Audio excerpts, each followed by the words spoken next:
7 महिन्याच्या आसपास तुम्ही बाळाला खारीक इंट्रोड्यूस करू शकता। जर तुम्ही 6 महिन्याच्या अगोदर बाळाला गुटी देत असाल तर त्या गुटीमध्ये सुद्धा ही जी खारीक आहे अगदी थोड्या प्रमाणामध्ये उगाळून तुम्ही इतर वनौषधी सोबत बाळाला देऊ शकता।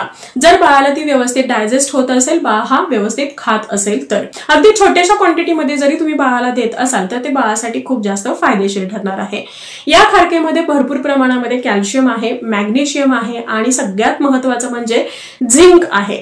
या झिंकमुळे बाळाची भूक वाढायला मदत होते, बाळाला खाण्याची गोडी वाढायला मदत होते। जे काही मॅग्नेशियम आहे, पोटॅशियम आहे किंवा कॅल्शियम आहे यामुळे बाळाच्या हाडांमध्ये ताकद येते, बाळाचे स्नायू मजबूत बनायला मदत होते। सगळ्यात बेस्ट वे कोणता असेल बाळाला खारीक देण्याचा तर तो आहे रात्रभर तुम्हाला ही जी काही खारीक आहे ही पाण्यामध्ये भिजत ठेवायची आहे।